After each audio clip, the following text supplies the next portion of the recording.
प्यारे बच्चों नमस्कार। 10वीं की हिंदी की कक्षा में आपका फिर से हार्दिक स्वागत है। बच्चों, हम लोग एक सामाजिक प्राणी हैं और हमें समय समय पर अपने समाज में विचरने के लिए, समाज में जीने के लिए उसके कुछ ऐसे नियमों का पालन करना होता है जिसकी जानकारी होना हमें बहुत ज़रूरी है। आज मैं आपको व्याकरण का एक ऐसा ही उपविषय करवाने जा रही हूँ, प्रपत्र पूर्ति, जिसकी ज़रूरत हमें समय समय पर अपने जीवन में पड़ती ही है। तो आइए इस विषय की ओर बढ़ते हैं। बच्चों, सबसे पहले समझते हैं कि प्रपत्र पूर्ति आखिर है क्या। कॉलमों में लिखित रूप से जानकारी भरने को प्रपत्र पूर्ति कहते हैं। हिंदी में अंग्रेजी के फॉर्म शब्द का अधिक प्रयोग होता है, तो आप लोग समझ गए होंगे कि फॉर्म को ही हिंदी में प्रपत्र कहा जाता है और पूर्ति शब्द का अर्थ है उस फॉर्म को भरना। बच्चों, अब आपके मन में एक प्रश्न उठेगा कि जीवन में फॉर्म भरने की आवश्यकता क्यों है। अस्पताल में बच्चे के जन्म तक, जन्म के बाद जन्म प्रमाण पत्र बनाने के लिए, स्कूल कॉलेज में प्रवेश के दौरान, परीक्षा फॉर्म भरते समय, प्रतियोगी परीक्षा में अप्लाई करते समय, काउंसलिंग के समय, नौकरी की तलाश में, राशन कार्ड बनवाते समय, बिजली, पानी, टेलीफोन, गैस आदि का कनेक्शन लेते समय, पासपोर्ट बनवाते समय, विदेश जाते समय, बैंक डाकघर में खाते खुलवाते, पैसा जमा करवाते व निकलवाते समय, रेल व हवाई जहाज में यात्रा के लिए सीट आरक्षित करवाते समय, किसी संस्था की सदस्यता लेते समय, शादी को पंजीकृत करवाते समय तथा कहीं कोई सुझाव देने या शिकायत दर्ज करवाते समय, मृत्यु प्रमाण पत्र प्राप्त करने हेतु भी फॉर्म भरना पड़ता है। अतएव जन्म से लेकर मृत्यु तक यह प्रक्रिया निरंतर चलती रहती है। तो बच्चों, आप लोग समझ गए होंगे कि हमें अपने जीवन में कभी ना कभी फॉर्म भरने की आवश्यकता जरूर पड़ती है। आओ बच्चों, अब समझें कि प्रपत्र पूर्ति के समय यानी फॉर्म भरने के समय ध्यान देने योग्य बातें कौन सी हैं। उचित निर्देशों का पालन। आपको फॉर्म भरने के समय जो निर्देश दिए गए होंगे उसका पालन करना जरूरी है। प्रपत्र पेन या पेंसिल से भरना, इसका ध्यान रखें। बच्चों, आप लोग वहां पर देखिए फॉर्म के ऊपर क्या लिखा है कि इसे पेन से भरना है या पेंसिल से भरना है, तो उसका ध्यान रखकर ही फॉर्म को भरें। अंग्रेजी में भरना है तो कैपिटल अक्षरों का ध्यान रखना। बच्चों, अगर आपको फॉर्म अंग्रेजी में भरने को कहा गया है तो वहां ध्यान से देखिएगा कि उन्होंने कैपिटल अक्षरों में भरने को कहा है या छोटे अक्षरों में।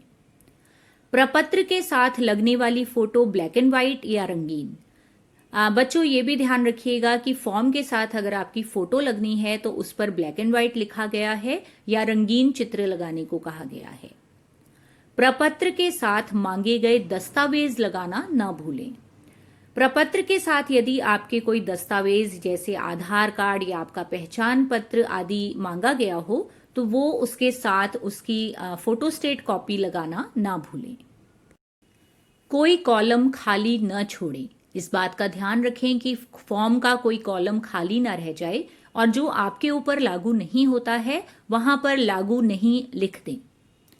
अंत में तिथि, स्थान, समय और हस्ताक्षर आदि के कॉलम भरना न भूलें। बच्चों, ये सबसे ज्यादा जरूरी है क्योंकि हस्ताक्षर के बगैर आपका फॉर्म भरा हुआ नहीं माना जाएगा। लिखाई सुंदर, स्पष्ट एवं सुपाठ्य होनी चाहिए। आपकी जो हैंडराइटिंग है वो सुंदर होनी चाहिए, स्पष्ट रूप से पढ़ी जानी चाहिए। और अंत में प्रपत्र जमा करवाने के पश्चात उसकी रसीद लेना न भूलें।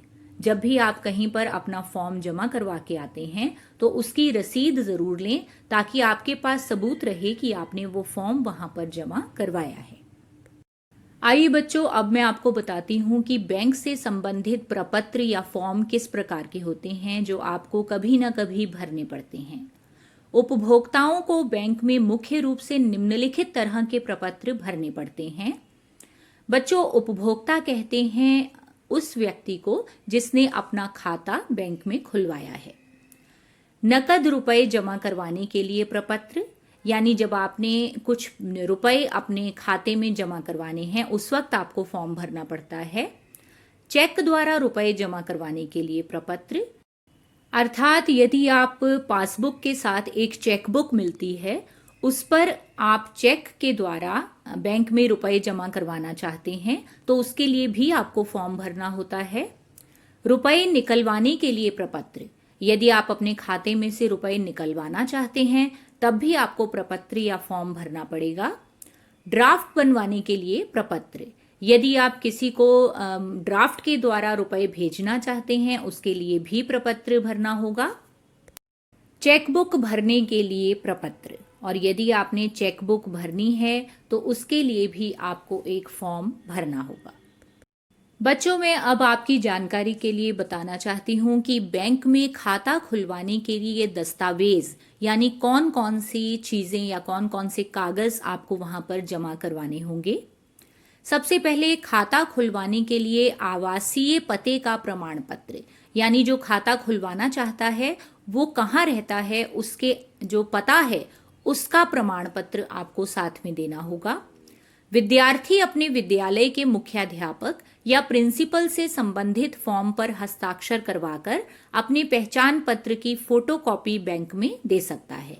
अर्थात यदि आपने यानी विद्यार्थी ने खाता खुलवाना है तो अपने स्कूल के प्रिंसिपल या मुख्याध्यापक से एक फॉर्म पर हस्ताक्षर करवाकर अपना वो जो फॉर्म है वो आप बैंक में दे सकते हो, जिससे आपका खाता खुल सकता है। जिस बैंक में खाता खुलवाया जा रहा है उस बैंक के पहले के खाता धारक के परिचय एवं गवाही। बच्चों, जिस बैंक में आप खाता खुलवाना चाहते हो यदि उसमें पहले से ही आपके कोई जानकार हैं, आपके पिताजी, आपके माताजी या कोई भी और मित्र जिसका वहां पहले से खाता है तो उसकी गवाही भी जरूरी होती है। खाता खुलवाने वाले की फोटो, अब बैंक में जब खाता खुलवाना है तो अपनी फोटो भी देनी होगी। कर विभाग द्वारा जारी किए हुए पैन कार्ड की कॉपी। विद्यार्थियों के लिए आवश्यकता नहीं, विद्यार्थियों को जीरो बैलेंस अर्थात बैंक में बिना कोई धनराशि जमा करवाए भी खाता खोलने की सुविधा है। यानी इनकम टैक्स विभाग द्वारा, कर विभाग द्वारा एक पैन कार्ड जारी होता है लेकिन विद्यार्थियों के लिए उसकी जरूरत नहीं होती और आप लोगों का खाता जीरो बैलेंस से खोला जा सकता है। यानी जरूरी नहीं है कि खाता खुलवाने के समय आप उसमें कोई रुपए भी जमा करवाओ। आओ बच्चों, सबसे पहले शुरू करते हैं बैंक में नकद रूप में रुपए जमा करवाने संबंधी प्रपत्र को किस प्रकार से भरा जाता है। नकद रूप में का अर्थ है कि आपने कुछ रुपए बैंक में जाकर अपने खाते में जमा करवाने हैं और वो रुपए आपके पास हैं, तो उसको जमा करवाने के लिए किस प्रकार आपने प्रपत्र भरना है। तो यहाँ एक बैंक का जो फॉर्म है, प्रपत्र है, वो आपके सामने है। सबसे ऊपर आपने दिनांक लिखनी है, उसके बाद जमा के आगे आपने बताना है कि खाता बचत का है या चालू खाता है। बच्चों, बचत खाता नंबर होता है जिसमें आपकी सेविंग्स, आपकी बचत जमा की जाती है, और जो चालू खाते होते हैं वो आमतौर पर बिजनेस के लिए व्यापारियों के खाते होते हैं।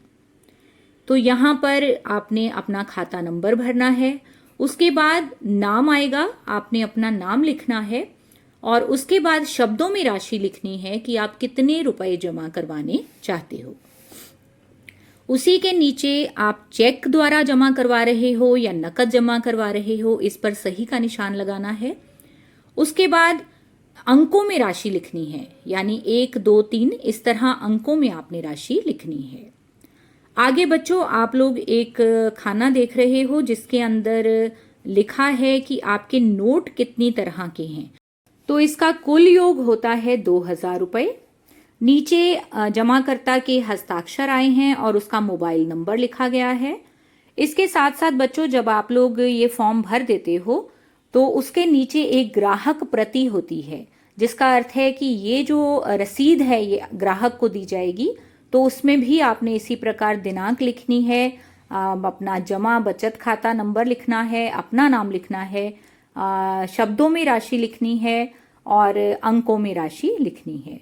तो इस प्रकार जब आप लोग फॉर्म भरेंगे तो आपके जो नकद रुपए हैं वो बैंक वाले जमा कर लेंगे।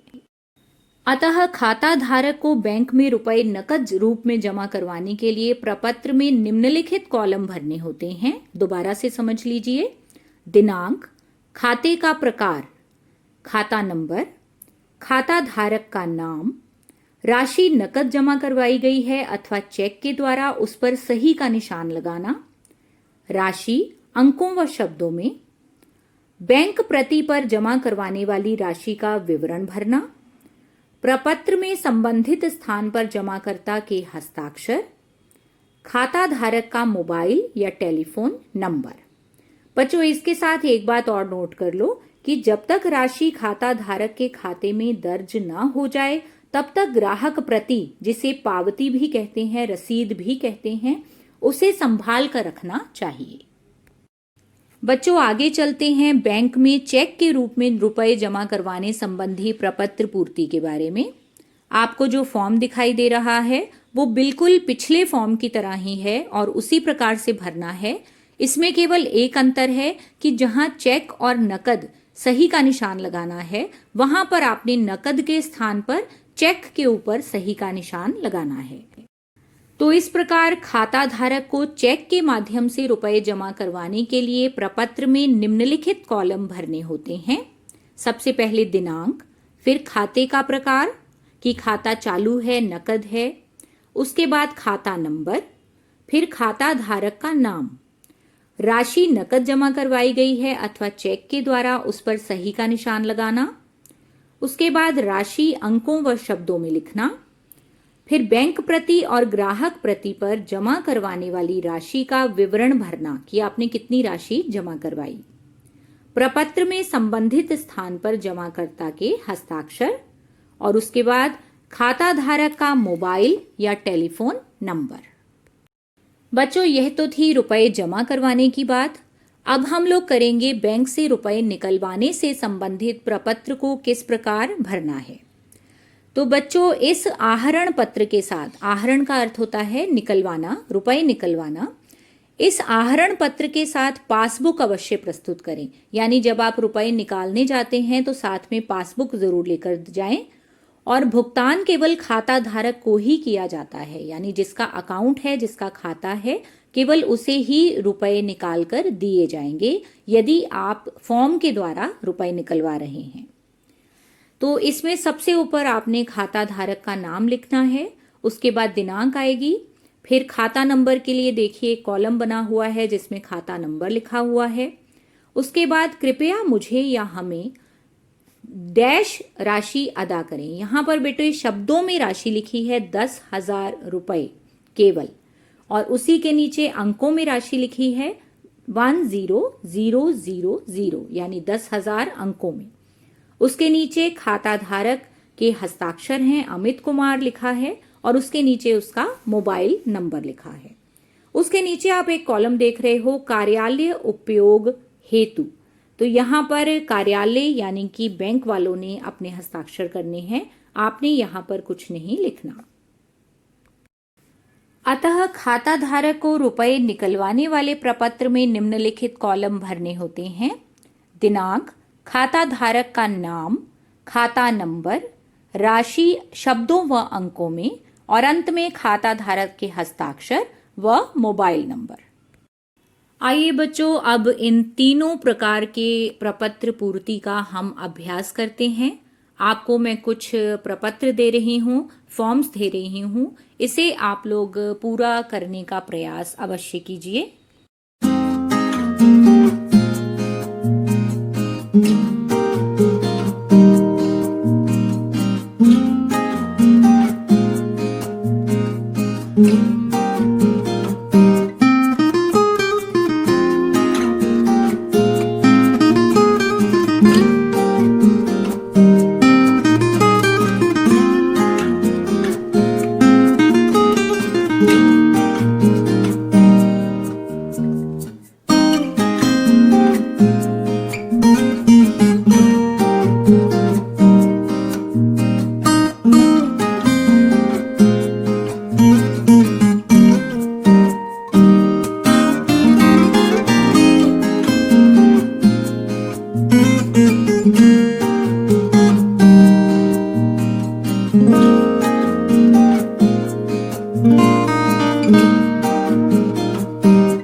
उम्मीद करती हूँ बच्चों की प्रपत्र पूर्ति यानी फॉर्म भरना आपको अच्छी तरह से आ गया होगा और अब आप लोग किसी पर निर्भर नहीं करोगे कि कोई बड़ा हमारे साथ बैंक में जाए और हमारे लिए फॉर्म भरे।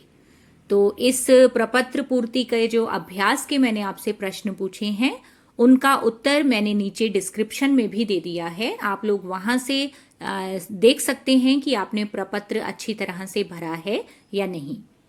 बच्चों, इसी प्रकार जीवन में अध्ययन करते रहिए और अपने लक्ष्य को प्राप्त करने के लिए आगे बढ़ते रहिए।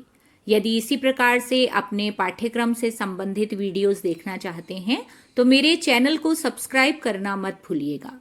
धन्यवाद।